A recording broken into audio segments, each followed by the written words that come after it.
সেই ২৭ তারিখে বুধবারে সেখানে বন্যা হয়েছে, সেখানে অসংখ্য অগণিত মানুষের মৃত্যু হয়েছে, মানুষের ঘর বাড়ি বাসায়া সবকিছু নিয়ে গেছে। তো নেপাল এবং তিব্বতের সীমান্তে প্রায় ৫,০০০ কিলোমিটার উঁচু একটা পর্বত আছে, হিমালয় পর্বত।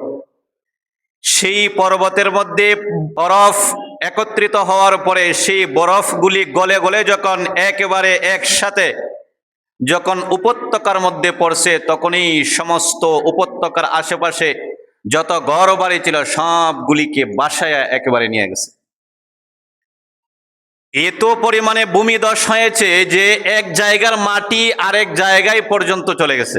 চিন্তা করেন, আল্লাহর পক্ষ থেকে এত বড় গজব সেখানে আসছে, এক জায়গার মাটিগুলি বেশে বেশে অন্য জায়গার মধ্যে চলে গেছে স্পষ্ট।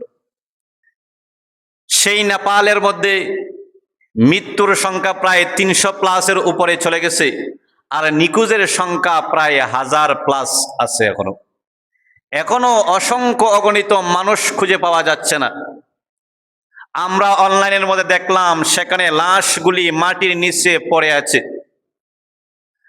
একটা লাশ এমন এসেছে তার পা থেকে নিচ পর্যন্ত নাই, শুধু হাত আর মুখটা আছে।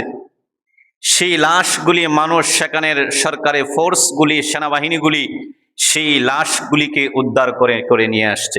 আপনারা জানেন ২৭/৮/২০২৬ বুধবারে নেপাল একটি সুন্দর জায়গা, পরিদর্শন করা যায় এমন একটা জায়গা, খুব সুন্দর জায়গা। সেখানে বিভিন্ন জায়গা থেকে, বিভিন্ন দেশ থেকে মানুষ সেটাকে প্রত্যক্ষ করার জন্য, সৌন্দর্যকে উপভোগ করার জন্য মানুষ সেখানে আসে। নেপালে খুব সুন্দর একটি দেশ, সেখানে পর্যটকরা অনেক দেশ থেকে সেখানে আসে। কারণ হলো সেখানে সুন্দর সুন্দর জায়গা আছে, সুন্দর সুন্দর স্পট সেখানে আছে। সেই ২৭ তারিখে বুধবারে সেখানে বন্যা হয়েছে, সেখানে অসংখ্য অগণিত মানুষের মৃত্যু হয়েছে, মানুষের ঘর বাড়ি বাসায়া সবকিছু নিয়ে গেছে। তো নেপাল এবং তিব্বতের সীমান্তে প্রায় ৫,০০০ কিলোমিটার উঁচু একটা পর্বত আছে, হিমালয় পর্বত।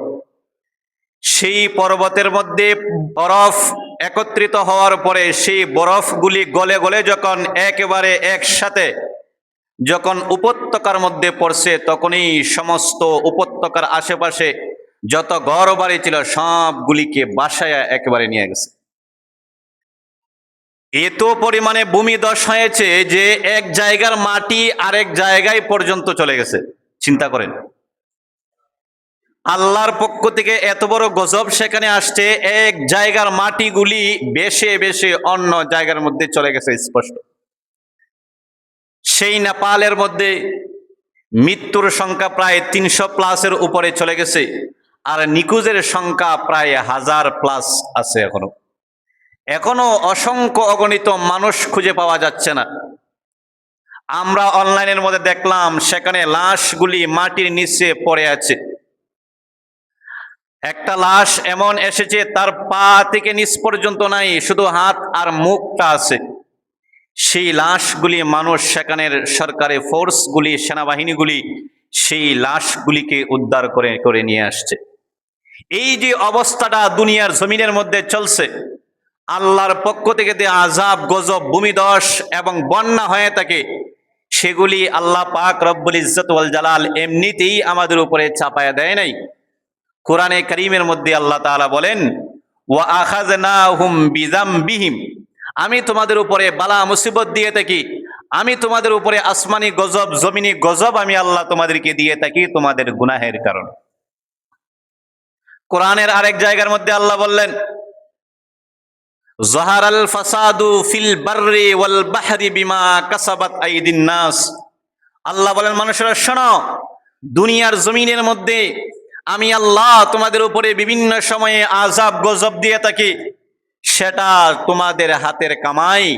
তোমরা গুনাহ করতে করতে যখন জমিনটাকে বরবাদ করে দিয়েছ, পুরা মস্ত বড় শরীরটা যখন গুনাহে নিমজ্জিত, এক পর্যায়ে যখন মানুষ গুনাহ করতে করতে যখন সীমা লঙ্ঘন করে ফেলে, আল্লাহ বললেন, ইন্না বাতশা রাব্বিকা লাশাদীদ, আমি আল্লাহর দরা বড় কঠিন, আমি আল্লাহ যখন ধরব, পৃথিবীর কোনো মানুষ আমি আল্লাহর হাত থেকে রেহাই পাবে না। সুতরাং এই যে বিপর্যয়গুলি আসতেছে, এই যে আপদ বিপদগুলি আমাদের উপরে আসে, আমাদের দেশের মধ্যেও হয়েছিল, এই আপদ বিপদগুলি এসেছে শুধুমাত্র আমাদের গুনাহের কারণে। ওয়া আখাযনা বিযামবিহিম, আল্লাহ বললেন তোমাদেরকে ধরি ওই সময় যখন তোমরা গুনাহ করতে করতে সীমা লঙ্ঘন করে ফেলো, তখন আমি আল্লাহ তোমাদেরকে আযাব দিয়ে তোমাদেরকে ধরি। সুতরাং আমাদেরকে কোরআনের দিকে ফিরে আসতে হবে, আমাদেরকে হাদিসের দিকে ফিরে আসতে হবে, আমাদেরকে ইসলামের দিকে ফিরে আসতে হবে, আমাদেরকে কল্যাণের দিকে ফিরে আসতে হবে।